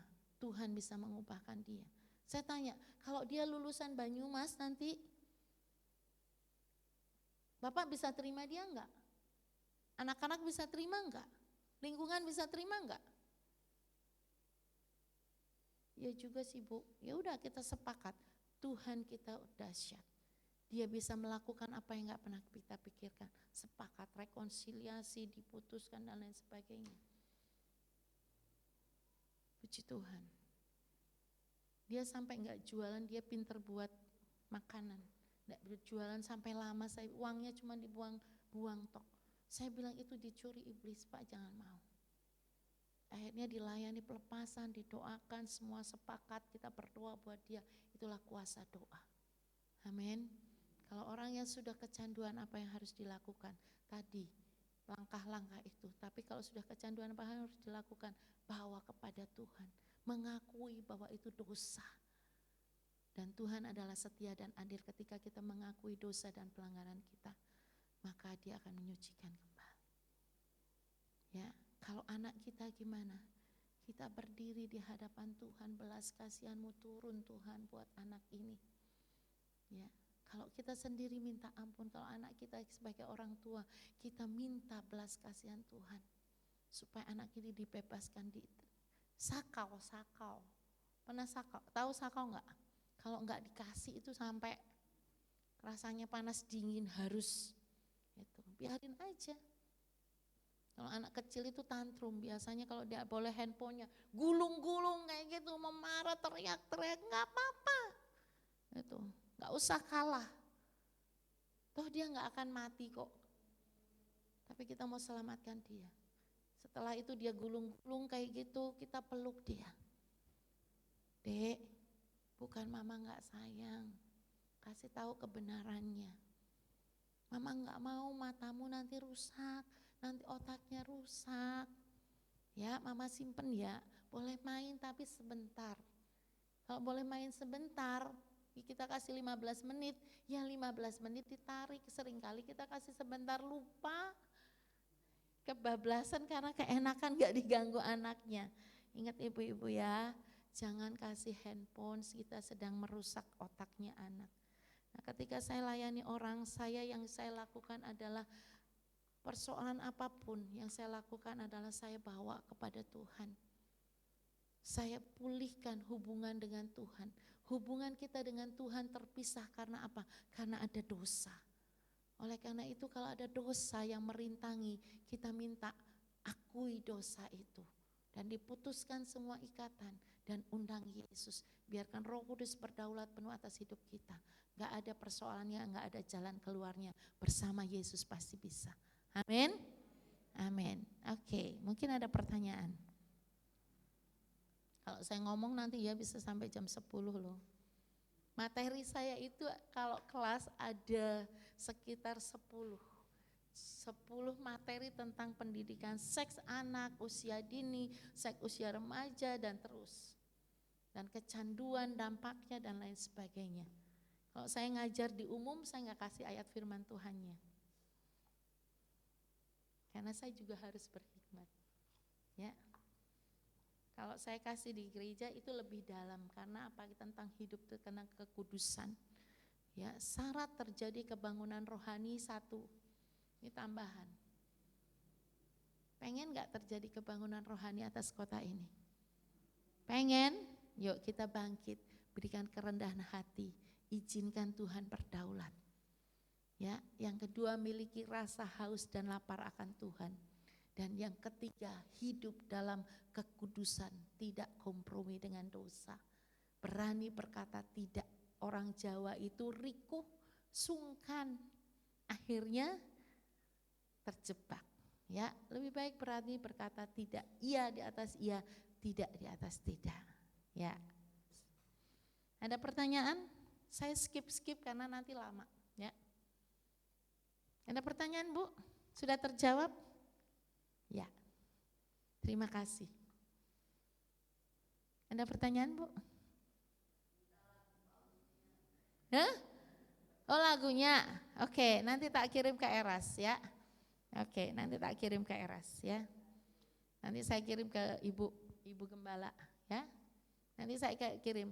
Itu diputar, itu ngajarin anak. Kalau anak ngajarin pakai lagu itu lebih gampang. Sentuhan boleh, sentuhan tidak boleh. Yang mana boleh, mana yang enggak. Nah itu terus kalau ada video juga nanti saya kirimkan juga. Kalau anak ini mengalami pelecehan harus diajarkan. Ketika misalnya gini, ada anak yang orang kadang-kadang salah, oh saya sayang sama dia. Sekarang saya bilang enggak. Ada satu kasus bilang gini, ada anak les, dia guru terpintar matematika. Makanya saya sekarang belajar matematika biar anak-anak perempuan belajar sama saya. Yang laki biar belajar sama saya. Tapi juga hati-hati sekarang laki-laki banyak godaannya. Ya, karena pengaruh LGBT. Gitu. Karena orang bilang gini, dulu ya kita jaga anak perempuan. Sekarang saya bilang Bu, jangan hanya jaga anak perempuan, anak laki-laki juga harus dijaga. Ya. Nah satu hari ada bilang gini, Bu anak saya tak berhentiin les sama dia. Kenapa? Saya bilang gitu. Iya kakaknya bilang, ih mama dia ya kalau les ya ma gurunya tuh ya suka pegang-pegang gitu. Oh saya bilang gini Bu berhenti aja berhenti. Kalau itu dibuka akan terjadi hari ini enggak apa-apa dipegang, besok enggak apa-apa, lusa enggak apa-apa.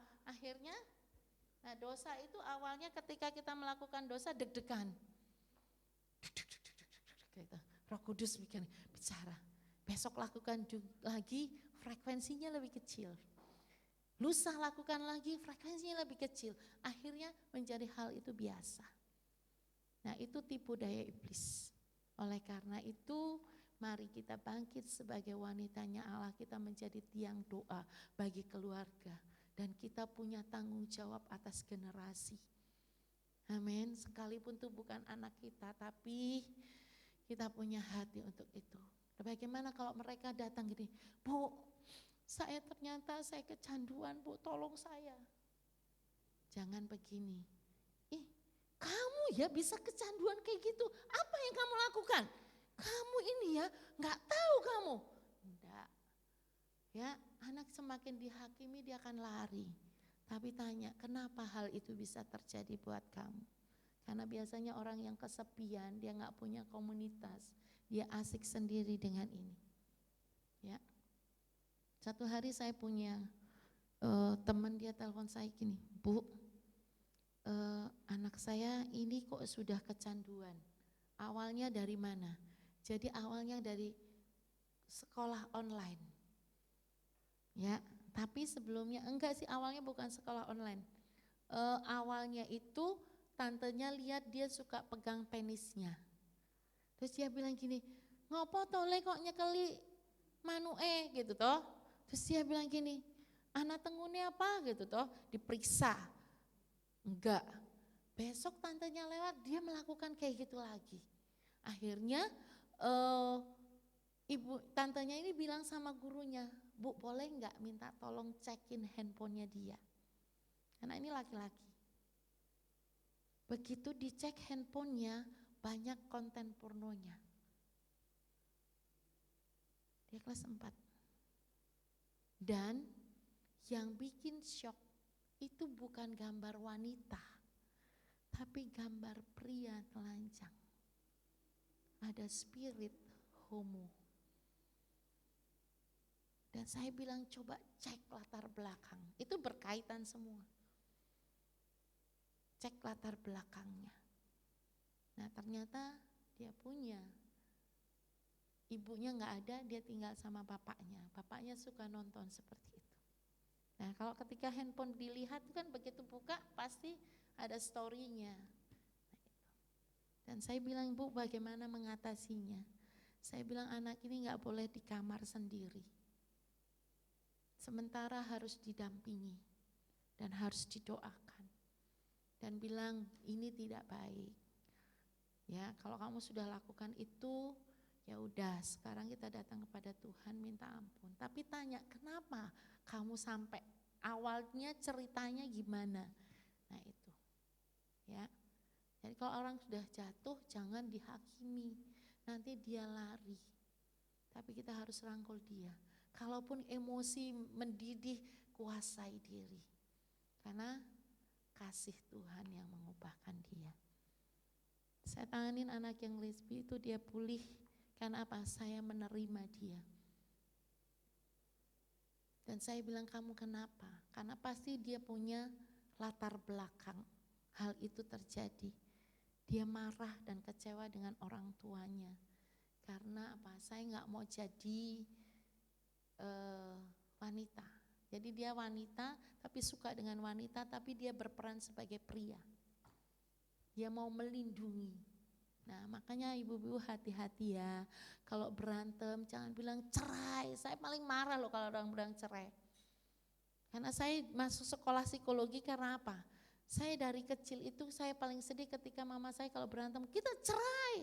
Itu buat anak itu luka dan saya rasakan itu. Ketika kita bilang cerai itu distempel sama iblis. Ketika berantem lagi bilang cerai lagi, stempelnya tambah tebal. Jadi kalau lagi marahan jangan terucap. Kalau pernah terucap cabut perkataan itu. Sampai saya satu hari saya kuliah itu saya bilang saya mau kuliah psikologi aja. Saya cuman pengen tahu kenapa orang harus menikah kalau endingnya mau cerai. Ternyata enggak ketemu. Waktu saya pelayanan, saya bilang gini, Tuhan ajar saya. Saya ngonseling orang menikah itu ternyata masalah di dalam rumah tangga terjadi itu karena awal dari pernikahan. Awal dari pernikahan. Jadi kalau mau pacaran itu yang benar. Kalau sudah tahu pacarnya tukang pukul, kamu lanjutin. Ya, makanya konseling pernikahan itu penting. Ya. Kalau di kami itu 6 bulan, kenapa? Karena supaya waktu menguji, padahal materinya kan 12 sesi ya Bu. 12 sesi itu bisa diselesaikan 2 hari. Tapi kenapa dibuat 6 bulan? Karena biar waktu yang menguji.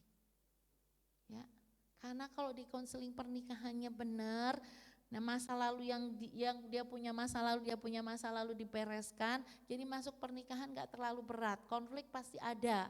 Karena masalah Tuhan izinkan supaya memproses kita jadi dewasa. Ya. Dan itu paling susah. Tapi ketika kita konseling pernikahannya benar, pendidikannya benar, kalau saya sampai ajar tentang saya kasih masalah keuangan. Jadi bagaimana mengatur keuangan, yang mau ngatur siapa, disepakati. Misalnya pengeluarannya 10 juta, pendapatannya 5 juta, berarti yang kurangnya dari mana, siapa yang bertanggung jawab. Itu harus dijelaskan. Karena orang menikah pikirannya anak-anak ini ketika kita menikah sampai di pesta pernikahan. Raja dan ratu sehari. Saya bilang jangan dihabiskan duitnya di situ. Besok itu ada awal kehidupan yang baru. Ya, kalau orang sudah menikah itu babak baru, 2 latar belakang berbeda disatukan, pola asuh berbeda disatukan, enggak ada yang sama, enggak ada yang cocok, tapi yang ada kita beradaptasi. Ya, amin, amin. Jadi anak-anak kita perlu didoakan supaya mereka juga tidak terserang dari virus pornografi, sudah tahu dampaknya seperti apa. Ya. Kalau kita tahu misalnya suami saya nontonnya itu terus berdoa syafaat, tumpang tangan kalau tidur Tuhan, semua ikatan dengan kuasa-kuasa yang bukan berasal dari Allah pornografi diputuskan, buat dia jijik, buat dia muak dalam nama Yesus, sehingga dia nggak suka lagi itu. Gitu.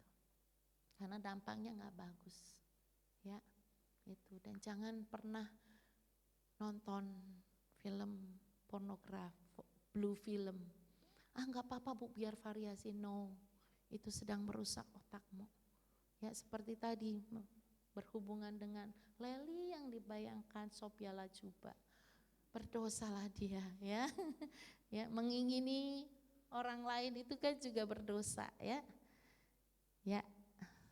Ada yang lain? Ada pertanyaan? Nanti diingetin ya Bu, saya dikasih tahu ya Bu, saya lupa nanti tak kirim. Ya. Lagi ada pertanyaan? Ya, boleh. Ya, pasti berdampak. Makanya saya bilang perceraian itu jangan menjadi orang tua yang egois. Dan saya bilang perceraian itu bukan jalan keluar, justru akan melukai anak. Kalau ada anak luka, itu pasti dia bisa lakukan yang ya seperti tadi. Karena dulu ada anak yang bilang begini, mama sama papa mau berantem silahkan. Kalau mama papa bercerai silahkan. Tapi kalau anak-anak mama dan papa jatuh di dalam hubungan yang tidak benar, itu mama papa bersalah. Ketika anaknya bilang seperti itu, papa mamanya sampai detik terakhir papanya meninggal, mereka tidak bercerai. Karena dampak perceraian itu banyak. Apalagi tadi diceritakan, mamanya gonta-ganti pasangan, dia sakit hati. Dia enggak cuma dia mau tidur sama papa tirinya, tapi dia juga akan lakukan karena dia enggak suka, benci, bisa LGBT. Karena luka, balas dendam.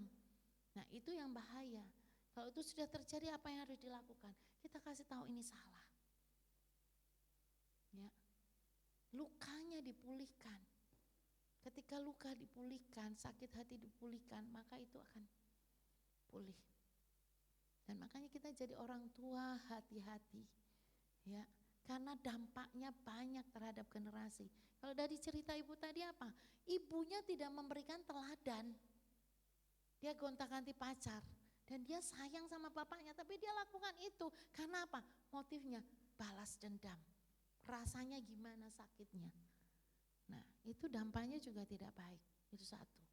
Ya, jadi perceraian itu dampaknya enggak hanya suami istri. Cerai selesai, no. Seringkali orang cerai itu enggak lihat anaknya. Anak yang paling menderita. Ya, jadi apapun yang terjadi, ingat komitmen dalam pernikahan. Kalau kita dalam Tuhan, komitmen waktu kamu berdiri di depan altar, kamu berdiri baik dalam suka maupun dalam duka, baik dalam susah maupun sehat maupun sakit. Nah itu diingatkan. Itu. Nah kalau itu tadi gonta-ganti pasangan, dia harus dilayani pelepasan. Coba cek ke atasnya, apa dia ada kutuk. Cek ke atasnya, pasti ada kutuk itu. Kutuk perzinahan itu mengejar. Ya, itu kan generasi ibu bapaknya, generasi bawahnya kena kan? Itu. Ya. Nah, kalau memberitahu untuk anak remaja, jadi gua harus punya hubungan yang baik. Kalau kita nggak punya hubungan yang baik, nggak pernah komunikasi, dia bilang, "Dek, itu ya kamu hubungan gini." Jadi salah paham. Nah, mama ini kuno. Akhirnya mamanya sakit hati nggak mau ngomong. Nah kayak ibu tadi ketika malam-malam ngobrol sama dia, ketika anak tadi ngomong gini, "Mah teman saya itu open PO." Nah menurut kamu open PO-nya apa? Dia kan akan jelasin, itulah komunikasi kita dengan dia untuk membuka pembicaraan. Nah terus menurut kamu bagaimana? Ya nggak benar lama kan mama bilang kayak gini, firman Tuhan bilang pakai ini. Nah seperti itu. Jadi peran orang tua penting dan hubungan baik dengan orang tua itu penting dengan anak. Ya, kita tanya, "Dek," kita tanya gini, "Dek, tadi ulangan bisa enggak?" Kita enggak pernah tanya mana, "Tadi kamu senang enggak di sekolah?" Yang ditanya udah, "Matematika kamu nilainya berapa tadi?" Pernah enggak nanya, "Dek, kamu di sekolah senang enggak?" Coba kamu ceritain di sekolah apa yang membuat kamu senang. Ibu-ibu terutama gini, hari ini tes. Yang sibuk siapa? Ibunya. Yang takut anaknya enggak dapat nilai baik sama anaknya, "Sudah lama, percaya aku, Mak." Kita seringkali enggak percaya anaknya. Ya. Ya, coba pulang sekolah ditanya gini, "Dek, tadi kamu di sekolah yang buat kamu senang apa?" Anak tuh kan sudah capek ditanyain, "Tadi matematika dapat berapa?" "Dapat 3." "Waduh, kenapa kamu bisa dapat 3? Mama kan sudah ajarin kamu sudah belajar, kenapa dapat 3?" Ada anak yang di rumah bisa dapat nilai, bisa ngerjain sama kita, tapi di sekolah bisa nggak bisa loh. Karena dia juga under pressure. Jadi kita harus paham, anak itu nggak usah dibikin stres. Gitu. Kadang-kadang ibu-ibu nih ya sama anak ya, kalau tes nih, tanya jawab. Pernah ngalamin? Tanya jawab lagi, ditanya jawab lagi. Lah, anaknya bilang gini, ini bosen ditanya jawab terus. Akhirnya anaknya besok nilainya jelek dimarahin. Kamu sih ditanya jawab. Coba ketika dia belajar didampingi. Dek coba ini ya mama tanya jawab boleh. Tapi gak usah terus-terus kalau sudah paham ya udah. Jangan diulang-ulang. Ya. Coba kita memposisikan jadi anak. Itu loh kan itu yang hak anak loh Bu. Hak anak. Nanti kapan kita ajarin tentang hak anak. Dan anak ketika dia dihargain itu luar biasa. Kita ini kadang-kadang takut. Coba sekarang yang bikin prakarya siapa saya tanya. Kenapa orang tua? Kenapa orang tua? Makanya anak-anak sekarang dinamakan generasi strawberry. Dia nggak tough, nggak tangguh menghadapi persoalan. Karena gini, sudah mama yang bantuin bikinin. Ada satu hari ya, ada guru SD itu dia gini, karya anaknya dia foto, dibuat story. Dia bilang nih, karya anak kelas 1C. Saya bilang gini, maaf Bu, karya anaknya apa mamanya? Karena orang tua takut, loh kalau enggak tak bikinin ya, nanti nilainya dia kurang. Wong itu dibikinin, jadi semua mama-mama yang heboh. Saya bilang itu bukan karya anak. Saya bilang lebih baik anak-anak gak usah dibawa kerjain di rumah. Bahannya bawa ke sekolah, selesai gak selesai kerjain di sekolah. Ya, akhirnya itu karya siapa? Karya anaknya ya. Oke, sudah jelas Ibu? Ya, oke. Nanti kalau ada pertanyaan boleh tanya sama Ibu Gembala, nanti saya kasih jawabannya ya. Itu, oke. Ya, terima kasih, saya kembalikan. Dan sebelumnya kita akan berdoa, yuk. Haleluya Tuhan.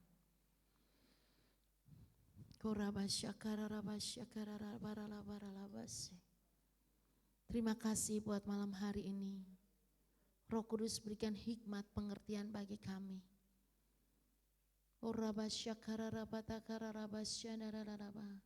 Kalau kami menyadari bahwa Engkau sungguh mengasihi kami, Kau relakan nyawamu di atas kayu salib untuk menanggung dosa kami Tuhan. Mungkin malam hari ini ada di antara kami Tuhan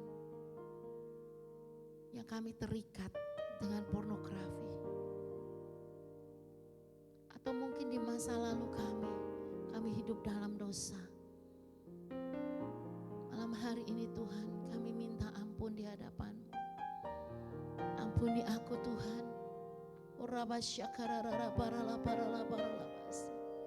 Dalam 1 menit ke depan, 1-2 menit ke depan, saya beri waktu saudara untuk menyelidiki. Mari Roh Kudus Kau hadir di tempat ini. Kau mengingatkan kami kalau ada hal-hal yang tidak berkenan di hadapan-Mu. Ada kenajisan yang pernah masuk dalam pikiran kami, yang masuk lewat mata kami, bahkan ada di dalam memori kami. Malam hari ini kami mau hapuskan di dalam nama Yesus. Kuduskan setiap kami.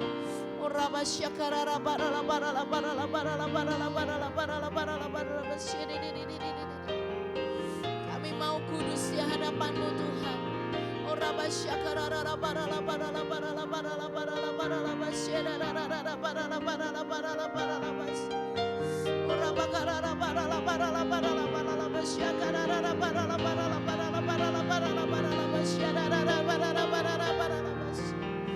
Oh haleluya, haleluya, haleluya.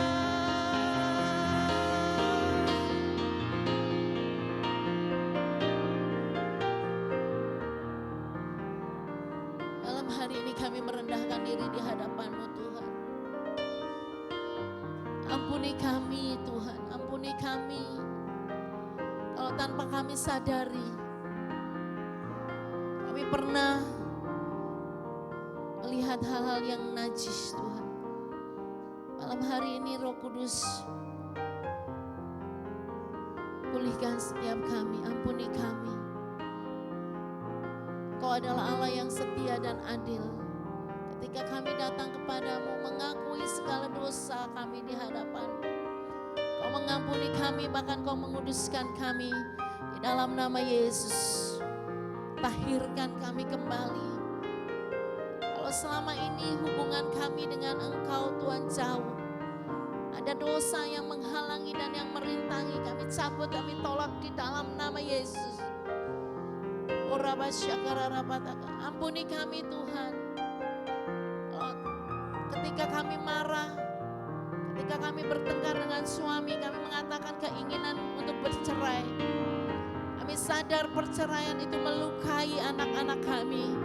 Saat ini kami cabut, kami patahkan, kami hancurkan di dalam nama Yesus. Tuhan, pulihkan kami, pulihkan kami.